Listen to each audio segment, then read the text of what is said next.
Doctor Nivedita. Doctor Nivedita hospital का उद्घाटन समारोह आज हो रहा है। यहाँ कई गणमान्य लोग मौजूद हैं। इसी समय डॉक्टर निवेदिता वहाँ आ गई। गांव के लोग उन्हें देखकर बहुत खुश हुए और उन्हें माला पहनाकर मंच पर ले गए।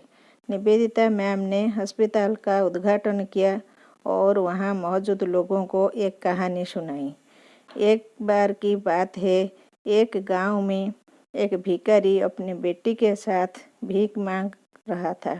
भिखारी को साफ दिखाई नहीं देता था, इसलिए उसे कोई काम नहीं मिलता था।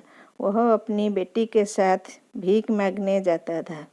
बेटी को भीख मांगना पसंद नहीं था, वह पढ़ना लिखना चाहती थी। जब वह सेठानी के घर भीख मांगने जाता है तो उसके बेटे को पढ़ता देखकर उसे अच्छा नहीं लगता। वह देख सेठानी ताने देते हुए, हरिया देख वह दरवाजे पर वही भिखारी होगा, उसे भीख देकर भेज दो। वैसे ही बीमारी फैली हुई है, कहीं मेरे बेटे को उनकी गंदी बीमारी न लग जाए। यह सुनकर वह दोनों वहाँ से चले गए।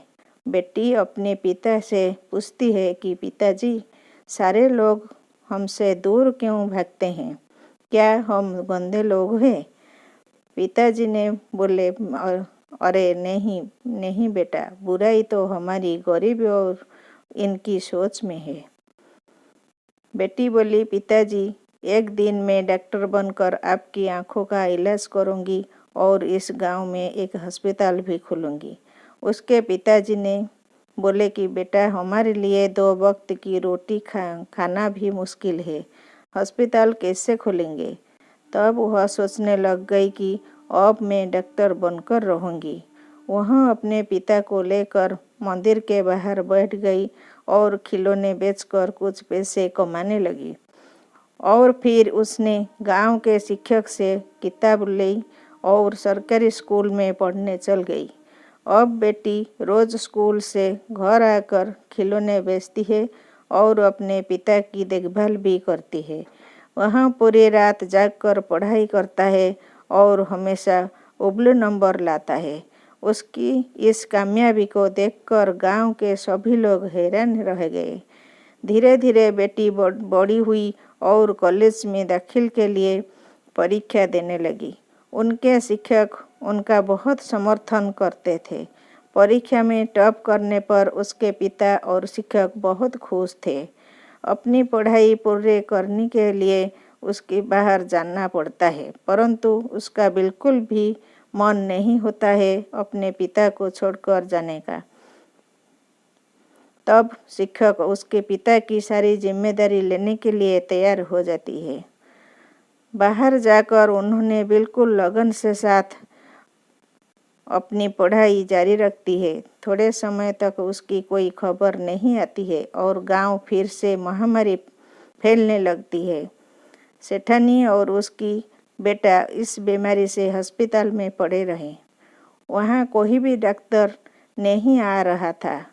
इतने में एक नर्स आकर बोलती है कि आप दुखी मत होइए, आज हमारी अस्पताल में एक बहुत बड़ी डॉक्टर इलाज करने आ रही है। तभी वहाँ डॉक्टर आती है और सभी उसे देखकर हैरान रह जाते हैं।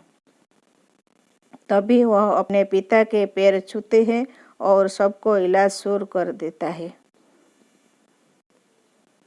सबके ठीक होने के बाद वह अपने पिता की आंखों का भी ऑपरेशन कर देती है और रोशनी वापस आ जाती है। वह डॉक्टर कोई और नहीं बल्कि मैं निवेदिता हूँ। मैं उस भिखारी पिता की बेटी हूँ। आज मेरा सपना सच हो गया। इस गांव में एक अस्पताल बनाया गया है। यह सुनकर गांव के सभी लोग बहुत शर्मिंदा हुए। सभी उसकी कामयाबी को देखकर बहुत खुश होते हैं और उसको माला पहनाकर उसका सम्मान करते हैं। तो दोस्तों, इस कहानी से हमें यह सीख मिलती है कि यदि निवेदिता के जैसे लगन, मेहनत, दृढ़ निश्चय से काम को करे तो हमें कामयाबी जरूर मिलती है। गरीब का मजाक मत उड़ाओ, उन्हें प्यार करो। इस कहानी को अंत तक सुनने के लिए धन्यवाद। Please like, share and subscribe my channel.